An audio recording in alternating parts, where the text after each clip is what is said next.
I'll meet you on the other side. Dear Tim and Moby, why do people make such a big deal about the Wright brothers? Their plane looks so dinky and it barely got off the ground. Confused, Damien. Hey, Damien. Today, we credit Orville and Wilbur Wright as the inventors of the airplane. But back in their day, most people were as skeptical as you. Only 5 observers were on hand to watch their historic flight.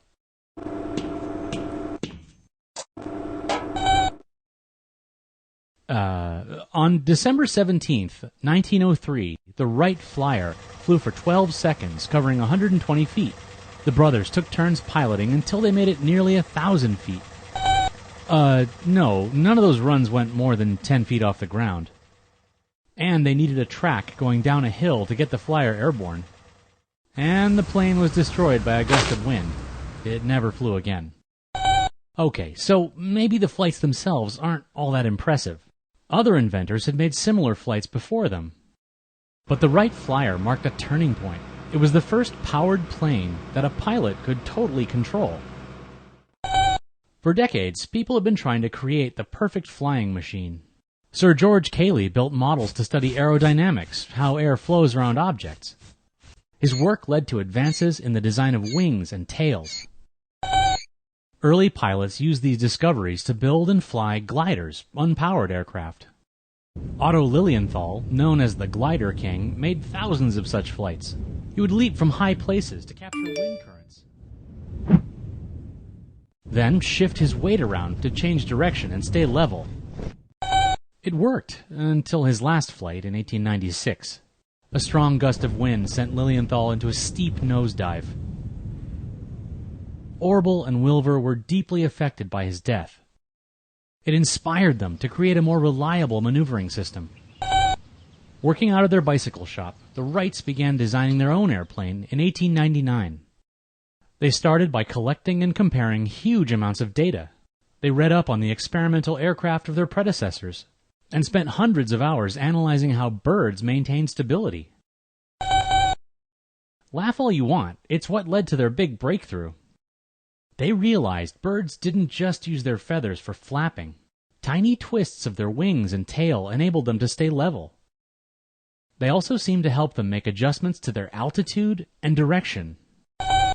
Wilbur figured out how to mimic this wing warping using a system of pulleys.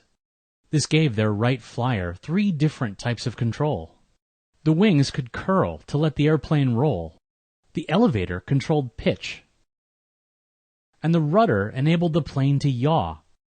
The pilot had to constantly adjust on all 3 axes, because the slightest shift in the wind would throw the plane off balance. Other airplane designers had fought against instability, but the Wrights embraced it. Years in the bike shop led them to this breakthrough concept. Just as a bicycle requires constant corrections to keep it upright, so would their flyer. Having command of roll, pitch, and yaw gave pilots control in any conditions. They would counter the wind whether it was in their face or behind them, blowing side to side or pushing them up and down. To this day, all airplanes make use of the same basic control system: pitch, roll, and yaw. Oh, right, the power problem. Gliders needed strong winds to stay aloft.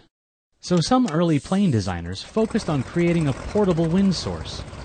That's all a propeller is, a fan to blow air over the wings. But the steam engines they used were unbelievably heavy. They couldn't generate enough power to overcome their own weight. The Wrights knew they needed a better power-to-weight ratio. That's kind of why the Wright Flyer looked so dinky. The frame needed to be as light as possible. Instead of metal propellers, they used hand-carved wood. And instead of a powerful, heavy steam engine, a lightweight gas-powered engine would be enough to keep it aloft. Yep, and just in case of a crash, they needed a nice soft landing spot. So they picked out a deserted beach a few miles south of Kitty Hawk, North Carolina. Those simple test flights marked a turning point in the history of aviation. They didn't get much attention at first. Those who did take notice responded with doubt or even ridicule. The brothers were only too happy to stay out of the limelight. It gave them time to improve on the flyer's design. making it faster, sturdier, and more maneuverable. Within a few years, their planes could carry passengers and even land on water. In 1909, they incorporated the Wright Company. The plan was to sell planes, training, and shipping services. But there just wasn't a market for any of that stuff yet. So, to drum up business, the brothers held exhibitions. They'd fly their latest designs in front of large crowds. As word spread, even heads of state showed up to watch. Orville and Wilbur became the face of the emerging aircraft industry. Unfortunately, it wasn't enough to turn their business around. They spent a lot of energy suing other inventors for stealing their ideas. It took its toll on Wilbur, who died of a fever in 1911. Orville sold the company and patents a few years later. He was a rich man, but it had to be disappointing. The Wrights wanted to be the ones to bring flight to the masses. They dreamed of a day when air travel would be routine. Planes would take passengers from one city to another and carry cargo to countries all over the world. By the time Orville died in 1948, all of that had come to pass. Now boarding. Gold-plated Diamond Club members. Please have 22 forms of identification ready as you approach the jetway. Right this way, Captain. Your coffee, Captain.